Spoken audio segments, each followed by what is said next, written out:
নমস্কার বন্ধুরা, আজ আমি চলে এলাম নাকসা গ্রামে। এটি দত্তপুকুর থানায় অবস্থিত একটি অভূতপূর্ব গ্রাম।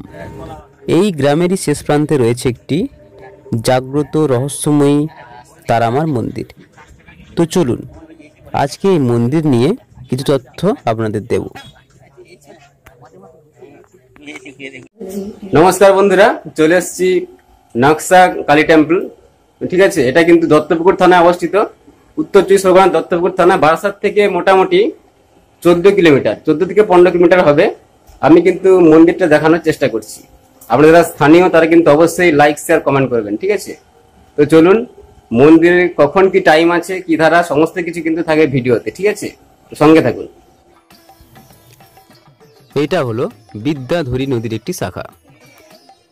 জায়গাটি হলো পঞ্চমুখীর ঘাট। এইখানে কিন্তু ভক্তরা হাত পা ধুয়ে মন্দিরে যান। আপনি যদি পুজো দিতে চান কিন্তু আপনাকে এখানেই হাত পা ধুয়ে মন্দিরে যেতে হবে। অভূতপূর্ব একটি পরিবেশ এবং নিরিবিলি একটি জায়গা।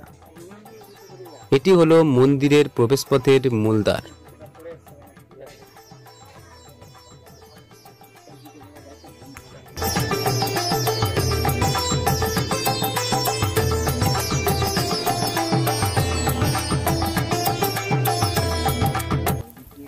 এখানে সারা বছর দুপুর 12টার আগে এলে কিন্তু আপনারা পুজো দিতে পারবেন।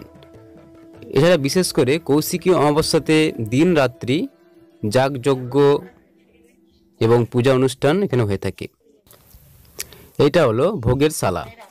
এখানেই ভোগ তৈরি হয় এবং আপনারা যদি প্রসাদ খেতে চান তো সেক্ষেত্রে কিন্তু 9টার মধ্যে এসে আপনাকে কুপন সংগ্রহ করতে হবে, 9টা থেকে 12টার মধ্যে। মন্দিরের সম্মুখে রয়েছে নিত্য পূজার সময়সূচি। মূল মন্দিরে প্রবেশ করলেই ডান দিকেই আপনাদের চোখে পড়বে শিবলিঙ্গ। দেখতে পাবেন সর্বমঙ্গলা তারা মায়ের বিগ্রহ এবং মন্দিরের ওপরে রয়েছে দেবাদিদেব মহাদেবের একটি মন্দির। এই মন্দিরে কুপন সংগ্রহের মূল্যের কোনো কড়াকড়ি নেই।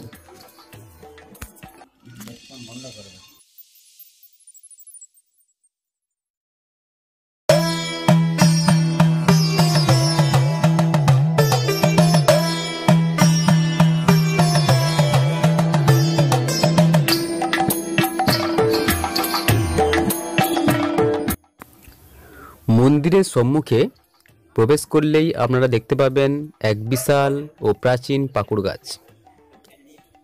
এই পাকুড় গাছের তলায় স্বপন সাধু বাবা কিন্তু তপস্যা করতেন। এই পাকুড় গাছের বাম দিকে রয়েছে বিরাট একটি মহাশ্মশান এবং রয়েছে সমাধিস্থল।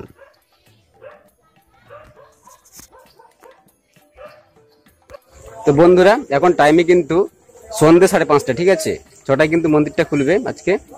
তো মন্দিরটা দেখুন, লাইটিং কত সুন্দর। আর আপনারা কিন্তু এই রাস্তা ধরে আসবেন। এই যে রাস্তাটা দেখতে পাচ্ছেন, বারাসাত থেকে দত্তপুকুরের পর থেকে কিন্তু সোজা এই রাস্তা ধরে চলে আসবেন। আর এই হচ্ছে পাদুকা লয়। ঠিক আছে, আপনারা কিন্তু এখানে জুতো টুতো সবকিছু রাখবেন। ঠিক আছে, তারপরে এই মন্দিরের দিকে চলে যাবেন। দেখতে মন্দিরের পেছনে এসেই দেখতে পেলাম একটি ছোট্ট জায়গায় সুন্দর সুন্দর কুকুরের বাচ্চা, খুব কিউট। আপনারা এখানে এলে কিন্তু খাবার দিতে পারেন, কিন্তু কি কারণে ছোট্ট একটি জায়গায় তাদের রাখা হয়েছে তো আপনারা কমেন্ট করে আপনারা জানাবেন বা কারা রেখেছে। ধন্যবাদ। ভিডিওটি ভালো লাগলে লাইক করবেন। ভালো থাকবেন। ধন্যবাদ।